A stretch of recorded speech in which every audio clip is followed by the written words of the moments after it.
হরে কৃষ্ণ। আজকে একটা গুরুত্বপূর্ণ প্রশ্ন উত্তরের ভিডিও নিয়ে আপনাদের সামনে আসছি।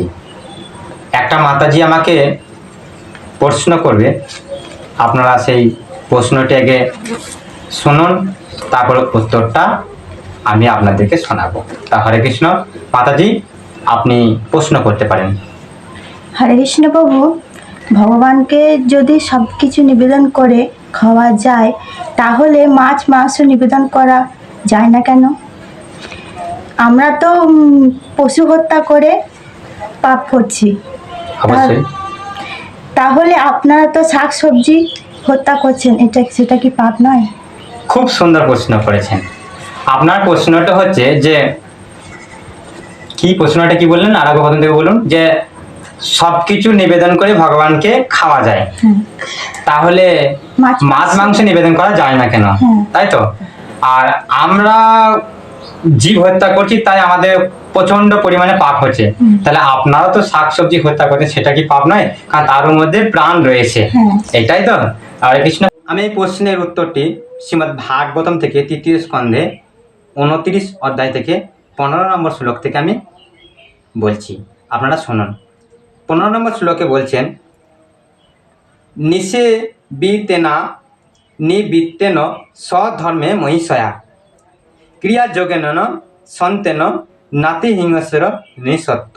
বাংলা অনুবাদ হচ্ছে, ভক্তের কর্তব্য কোনো রকম জড়জাগতিক লাভের প্রত্যাশা বিনা স্বধর্ম আচরণ করা, যা অত্যন্ত মর্মান্তিক। অত্যাধিক হত্যা না করে নিয়মিতভাবে ভক্তির কার্যে সম্পাদন করা উচিত। অত্যাধিক হত্যা না করে ভক্তির কার্য সম্পাদন করা উচিত। তো তাৎপর্যটা শুনুন। নাতি হিংস্র মানে এটা হচ্ছে একটা হিংসা। তো নাতি হিংস্র বলছে যতদূর সম্ভব হত্যা না করে জীবন উৎসর্গ করা উচিত বা জীবন প্রতিপালিত করা উচিত। যতদূর সম্ভব চেষ্টা করতে, যতদূর সম্ভব হত্যা না করে জীবন উৎসর্গ করা উচিত।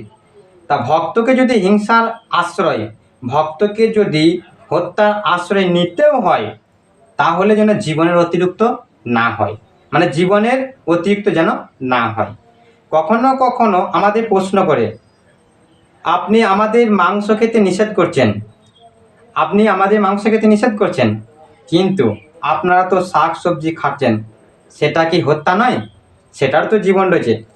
তার উত্তর হচ্ছে হ্যাঁ, শাক সবজি খাওয়া হিংসা বা শাক সবজি খাওয়া হত্যা, এবং শাকাহারীরাও অন্যের জীবনের প্রতি হিংসা বা মানে যারা নিরামিষ ভোজী তাদেরকে বলছে, যারা নিরামিষ মানে যারা আমিষ বর্জন করে ভগবানের ভোগ লাগিয়ে প্রসাদ পায়, তাদেরকে শাকাহারী বা প্রসাদ ভোজী বলা হয়। তাহলে প্রসাদ ভোজীরাও বা ভক্তরাও অন্যের জীবনের প্রতি অন্যের জীবন নিয়ে হত্যা করছে, কারণ শাক সবজিরও জীবন রয়েছে।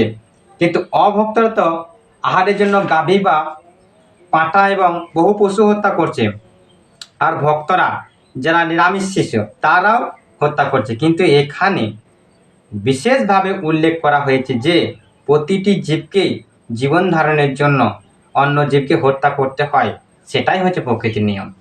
কারণ এখানে ছোট্ট একটা শ্লোক বলেছে ভগবান, বলছে জীবস্ব জীবনম। এর তাৎপর্য হচ্ছে একটি জীবন অন্য আরেকটি জীবনের জীবন, কিন্তু মানুষের কর্তব্য হচ্ছে কেবল যতটুকু প্রয়োজন ততটুকু হত্যা করা। তাহলে ভগবানকে অনিবেদিত, মানে যেগুলো নিবেদন করা যায় না, তাহলে ভগবানকে অনিবেদিত বস্তু মানুষের আহার করা উচিত নয়। তাই যজ্ঞ শ্রীকৃষ্ণানিশ সন্ত, যজ্ঞ বা পরমেশ্বর ভগবানকে নিবেদিত খাদ্যদ্রব্য আহার করার ফলে মানুষের সমস্ত পাপ দূর হয়ে যায়, বা কর্মের ফল তাকে ভোগান্ত হয় না, বা সে মুক্ত হয়ে যায়। তাহলে ভগবত ভক্ত তাই কেবল ভগবানকে নিবেদন প্রসাদ গ্রহণ করে। এবং কৃষ্ণ বলছেন ভক্ত যখন ভক্তিপূর্বক বনসম্পর্কিত কোনো জিনিস বা তার থেকে যা দ্রব্য খাদ্য সামগ্রী তাকে অর্পণ করেন, ভগবান তা নিঃসন্দেহে তা গ্রহণ করেন বা আহার করেন। কৃষ্ণকে শাকসবজি ফলমূল ইত্যাদি দিয়ে তৈরি খাবার নিবেদন করতে হয়।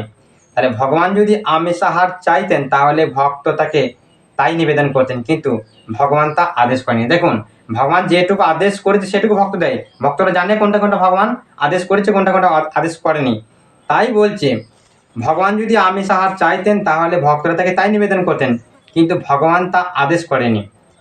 আমাদের হত্যা করতে হয় সেটি প্রকৃতির নিয়ম, কিন্তু অত্যাধিক হত্যা করা উচিত নয়, কেবল যতটুকু করা উচিত ততটুকু, যা ভগবানের আদেশ দিয়েছে সেটুকু। তার উত্তর একটা সাধারণ একটা ছোট্ট উদাহরণ দিয়ে বোঝাচ্ছি। অর্জুন ভগবানের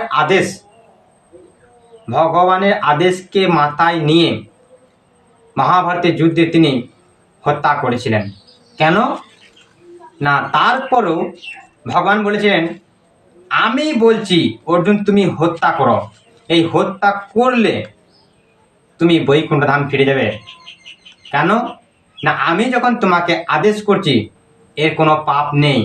তাই অর্জুন তার কথা মান্য নিয়ে তাদেরকে হত্যা করেছিলেন এবং তা কার্য সম্পাদন করেছিলেন।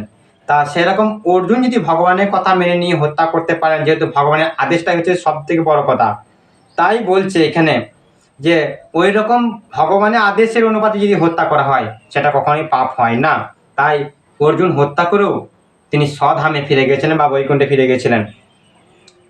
তাই বলছে অর্জুন সংহার কার্যে নিযুক্ত হয়েছিলেন এবং হত্যা করা যদি হিংসা, তিনি কেবল শ্রীকৃষ্ণের আদেশেই শত্রুতে হত্যা করেছিলেন।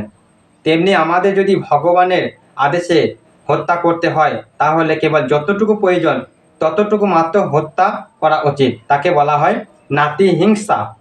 আর আমরা হত্যা এড়াতে পারি না, কেননা আমরা বদ্ধ জীবনে পতিত হয়েছি, কারণ এই জড়জগতে আমরা বদ্ধ জীবনে রয়েছি, সেখানে আমাদের হিংসা বা হত্যা করতে বাধ্য হই, কিন্তু প্রয়োজনের অতিরিক্ত বা পরমেশ্বর ভগবানের আদেশের অতিরিক্ত হত্যা করা বা আচরণ করা উচিত নয়। তা হরে কৃষ্ণ, আমাদের ভগবান যেটুকু বলেছে সেটুকুই করা উচিত, আর নিবেদন করে প্রসাদ পাওয়াটাই উচিত। হরে কৃষ্ণ।